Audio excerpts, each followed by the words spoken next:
Hallelujah, praise the Lord. Yeshu Masih एक ही ऐसा पुत्र था या इंसान का पुत्र, परमेश्वर का पुत्र था, जिसके बारे में उत्पत्ति से लेकर मलाकी तक 300 भविष्यवाणियाँ की गई थी और यीशु मसीह ने आकर उन सारी भविष्यवाणियों को पूरा किया था। वो एक ही ऐसा मनुष्य था जिसका जन्म कब होने वाला है, कहाँ होने वाला है, किसकी कोख से होने वाला है, वो क्या करने वाला है, वो कैसे मरने वाला है, वो कितने दिन के बाद ज़िंदा होने वाला है और वो ज़िंदा होने के बाद कहाँ जाने वाला है। ये सारी बातें एक ही इंसान था यीशु मसीह, जिसके बारे में इतिहास में लिखी गई थी और हर एक भविष्यवाणी पूरी हो गई। तो आज हम देखेंगे कि यीशु मसीह के जन्म की जो भविष्यवाणी की गई थी वो 7 भविष्यवाणियों के बारे में आज हम बात करेंगे। और पहली भविष्यवाणी ये थी कि अब्राहम का वंशज सारे लोगों को आशीषित करेगा। यीशु मसीह क्योंकि अब्राहम की वंश से आता है और अब्राहम को परमेश्वर ने उत्पत्ति की किताब का 12वां अध्याय का 3 वचन में कहा था कि भूमंडल के सारे कुल तेरे द्वारा आशीषित होंगे। और यीशु के जन्म के 1800 साल पहले ये भविष्यवाणी की गई थी कि अब्राहम के वंशज के द्वारा भूमंडल के सारे कुल आशीषित की जाएंगे। और अगर हम मत्ती की किताब का 1 अध्याय का 1 वचन पढ़ते हैं, जहाँ पर यीशु की वंशावली लिखी है, जहाँ पर लिखा है अब्राहम की संतान, दाऊद की संतान, यीशु मसीह की वंशावली। तो अब्राहम के वंशावली से यीशु मसीह इस दुनिया में आया और यीशु मसीह अब्राहम से यूसुफ तक और जो मरियम का पति था और जो यीशु की माता थी, मतलब जो वंशावली यूसुफ तक और मरियम तक जा रही थी, वो यीशु मसीह उनकी कोख से मरियम की कोख से जन्म लेकर इस दुनिया में आकर अपने लहू के द्वारा सारे मानव जाति के सारे पापों को उसने धो दिया और मानव जाति का वो उद्धार करता बना, पापों से उनका उद्धार किया। और आज भी यीशु मसीह के विश्वास के द्वारा, या कह सकते यीशु मसीह के ऊपर के विश्वास के द्वारा भूमंडल के सारे कुल आज भी आशीषित हो रहे हैं। और यीशु मसीह के ऊपर के विश्वास के द्वारा जितने भी लोग हैं उनको अब्राहम की संतान कहा जाता है। तो पहली भविष्यवाणी ये पूरी हुई कि अब्राहम का वंशज सारे लोगों को आशीषित करेगा। दूसरी भविष्यवाणी ये थी कि उद्धारकर्ता दाऊद राजा के घराने से आएगा और उसके सिंहासन पर बैठकर राज करेगा। तो जो उद्धारकर्ता के बारे में एक्चुअली उत्पत्ति की किताब का 3 अध्याय का 15वां वचन में लिखा था कि वो जो स्त्री की संतान है वो शैतान के सर को कुचल डालेगी और वो उसके एड़ी को डसेगा, ये जो भविष्यवाणी थी। और शैतान के सर को कुचल डालने के द्वारा मानव जाति का उद्धार होगा, उनको पापों से मुक्ति मिलेगी। आज देखेंगे कि उद्धारकर्ता जो यीशु मसीह है वो दाऊद राजा के वंश से दाऊद राजा के वंश से आएगा। हम देखते हैं यिर्मयाह की किताब का 23वां अध्याय का 5 और 6 वचन में लिखा है। यिर्मयाह 23 5 और 6 में लिखा है, यहोवा की ये वाणी है, देख ऐसे दिन आते हैं जब मैं दाऊद के कुल में एक धर्मी अंकुर उगाऊंगा और वो राजा बनकर बुद्धि से राज्य करेगा और अपने देश में न्याय और धर्म से प्रभुता करेगा। उसके दिनों में यहूदी लोग बने रहेंगे और इज़राइली लोग नीडर बने रहेंगे और यहोवा, उसका नाम यहोवा हमारी धार्मिकता रखेगा। ये जो भविष्यवाणी यिर्मयाह की किताब में की गई थी, ये भविष्यवाणी पूरी करने के लिए 600 साल बाद जिब्राइल करके जो स्वर्गदूत है मरियम के पास आता है और मरियम को देखो वो वैसे ही शब्दों में बात करता है जो यिर्मयाह की किताब में लिखा है। वो मरियम के पास आकर कहता है कि आनंद और जय तेरी हो, तुझ पर परमेश्वर का अनुग्रह हुआ है। और अगर हम लूका की किताब का 1 अध्याय का 31 से 33 वचन पढ़ेंगे तो लिखा है, देख तू गर्भवती होगी और तेरे एक पुत्र उत्पन्न होगा, तू उसका नाम यीशु रखना, वो महान होगा और परम प्रधान का पुत्र कहलाएगा। और प्रभु परमेश्वर अब उसके पिता दाऊद का सिंहासन उसको देगा और वो याकूब के घराने पर सदा राज्य करेगा और उसके राज्य का अंत ना होगा। तो यिर्मयाह की किताब में जो लिखा था कि जो उद्धार करता है वो दाऊद के घराने से आएगा, वही शब्दों में जिब्राइल स्वर्गदूत मरियम से आकर बातें करता है और वो भविष्यवाणी पूरी हो जाती है कि जो उद्धार करता है वो दाऊद के घराने से आएगा। तीसरी भविष्यवाणी ये की गई थी कि यीशु मसीह एक कुंवारी के कोख से जन्म लेगा। देखो मैंने जैसे कहा कि ये एक ही ऐसा इंसान था, मनुष्य था, जिसके बारे में वो किसके कोख से जन्म लेगा इसके बारे में भी बात की गई थी। तो यशायाह की किताब का 7वां अध्याय का अगर हम 14वां वचन पढ़ेंगे तो लिखा है, इस कारण प्रभु आप ही तुमको एक चिन्ह देगा, सुनो एक कुंवारी गर्भवती होगी और पुत्र जनेगी और उसका नाम इमैनुअल रखेगी। तो यीशु मसीह किसकी कोख से जन्म लेगा और वो उसका नाम क्या रखेगी, ये क्लियरली यशायाह की किताब में लिखा है। और ये जो स्वर्गदूत है, ये जो भविष्यवाणी की गई थी यीशु मसीह के जन्म के बारे में, ये 700 साल पहले की गई थी। और फिर मत्ती की किताब में अगर हम देखते हैं पहला अध्याय का अगर हम 20 से 23 वचन पढ़ेंगे, आज मैं पुराने करार में जो भविष्यवाणी की गई थी वो नए करार में कैसे पूरी हुई है उसके बारे में बात करूँगी कि जो स्क्रिप्चर्स, जो वचन पुराने करार में लिखे गए थे वो नए करार में कैसे पूरे हो गए हैं। आज मैं आपको उसका कोरिलेशन बताती हूँ। तो यही जो लिखा है कि परमेश्वर आप ही तुम्हें एक चिन्ह देगा कि कुंवारी गर्भवती होगी और वो उसका नाम इमैनुअल रखेगी, वो नए करार में कैसे पूरा होता है। मत्ती की किताब का पहला अध्याय का 20 से 23 वचन में लिखा है कि जब वो इन बातों को सोच ही रहा था, जब पवित्र आत्मा के द्वारा मरियम गर्भवती होती है और यूसुफ जो उसका मंगेतर है, जब उसको पता चलता है कि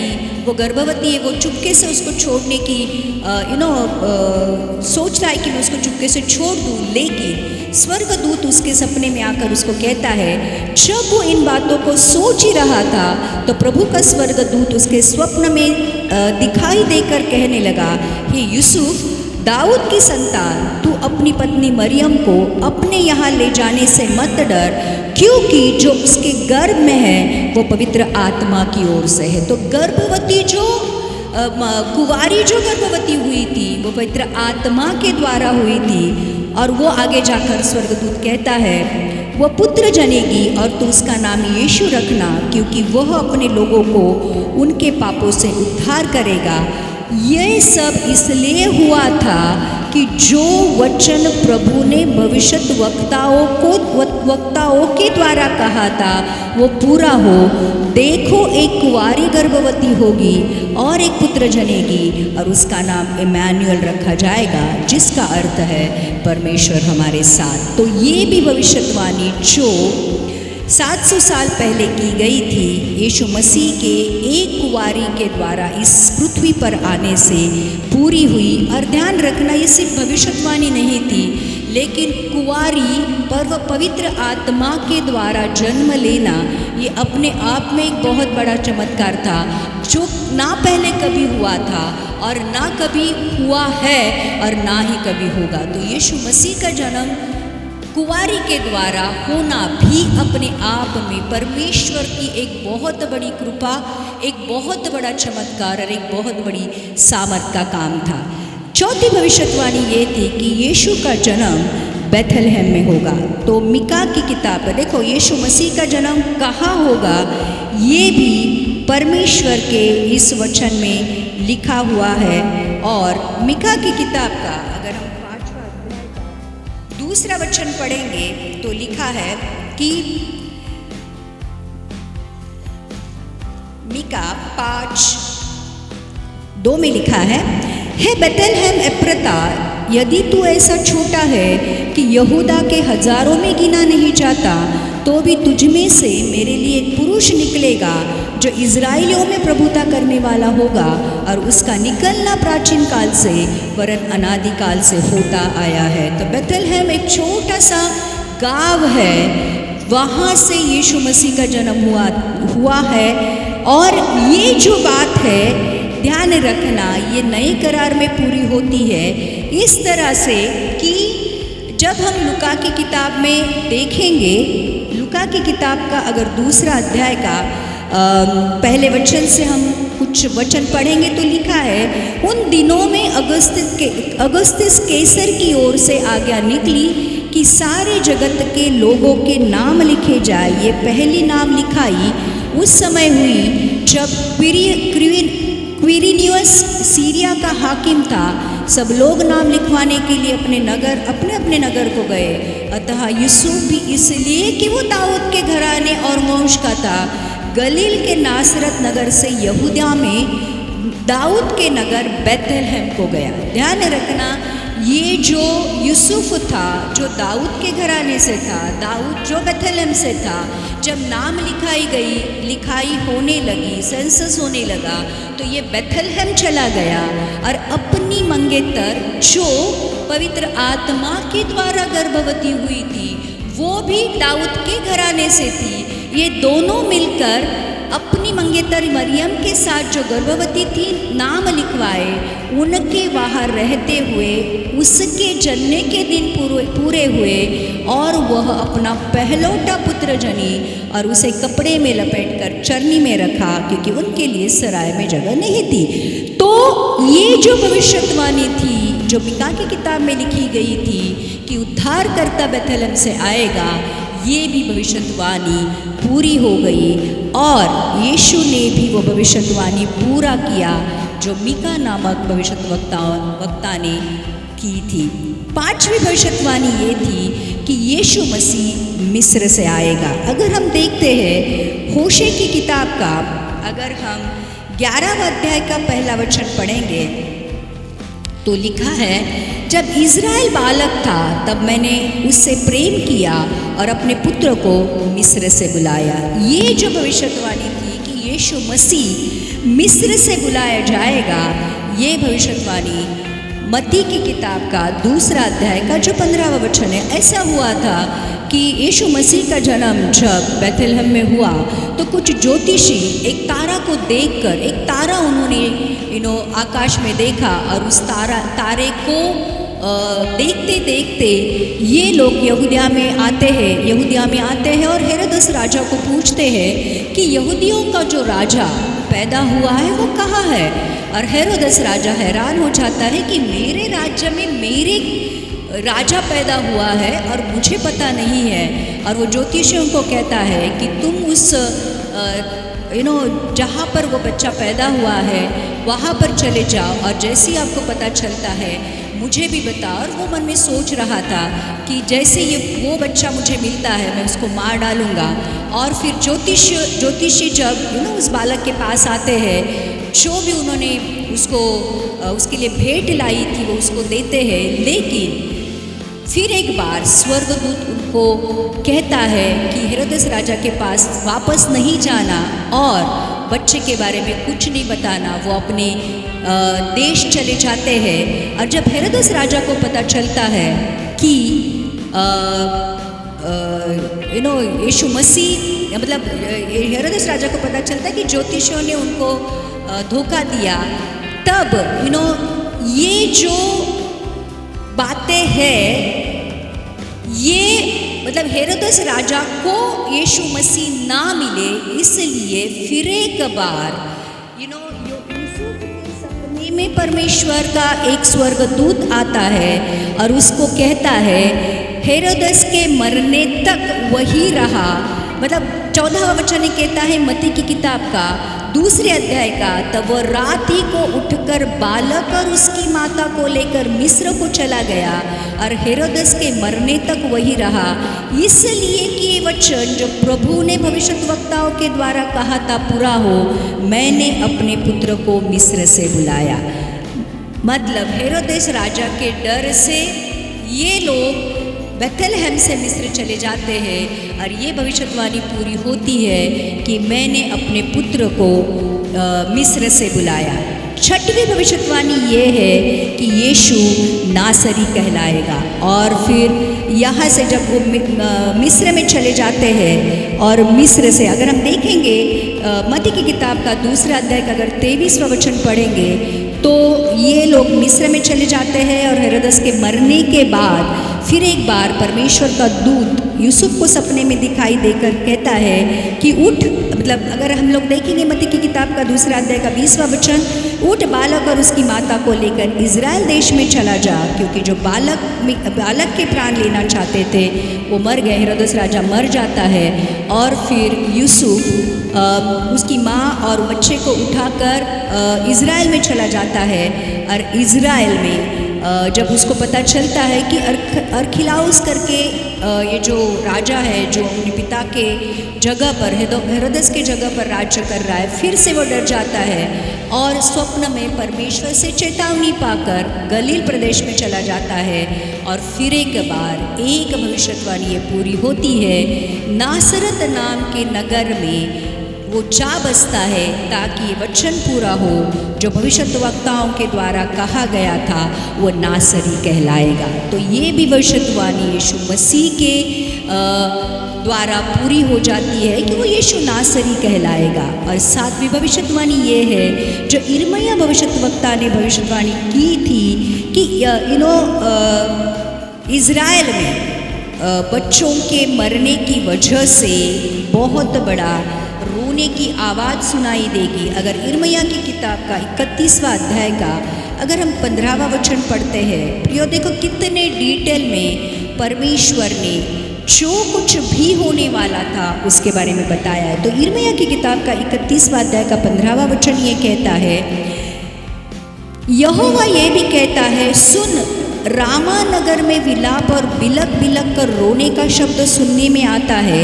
राहेल अपने लड़कों के लिए रो रही है और अपने लड़कों के कारण शांत नहीं होती, क्योंकि वे जाते रहे।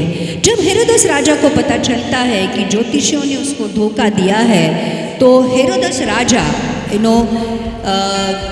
गुस्सा हो जाता है और वो क्या करता है पता है कि अगर हम मत्ती की किताब का 2 अध्याय का 16वां वचन पढ़ेंगे, जब हेरोदेस ने ये देखा कि ज्योतिषियों ने उसको धोखा दिया है, वो क्रोध से भर गया और लोगों को भेजकर ज्योतिषियों के द्वारा ठीक ठीक बताए गए समय के अनुसार बेथलहम और उसके आसपास के स्थानों के सब लड़कों को जो 2 वर्ष उससे छोटे थे मरवा डाला।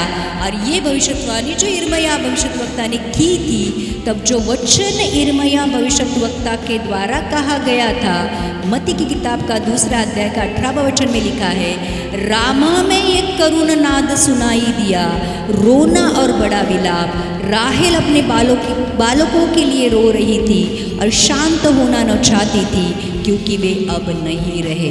तो ये जो भविष्यवाणियाँ थी जो यीशु मसीह के जन्म के दौरान हुई थी, ये सारी भविष्यवाणियाँ पूरी हुई। तो हम इससे क्या जान सकते हैं? हम इससे ये जान सकते हैं कि यीशु मसीह ही सच्चा परमेश्वर है, क्योंकि उसके जन्म से पहले ही कहा गया था कि वो कहाँ कब कैसे किसके पेट से आएगा, वो क्या करेगा, कैसे मरेगा, कैसे जिंदा होगा और मरने के बाद कहाँ जाएगा। और ये सारी भविष्यवाणी इतिहास गवाह है। इसके सारे चिन्ह इज़राइल यहूदिया या उसके प्रदेश में हम जाकर देख सकते हैं और इससे यही हम जान सकते हैं, यीशु मसीह के ऊपर विश्वास करना खाली नहीं जाएगा, क्योंकि वही है जो परमेश्वर का पुत्र है, वही जो उद्धार करता है, वही जो बचाता है और वही है जो हमें स्वर्ग लेके जाएगा।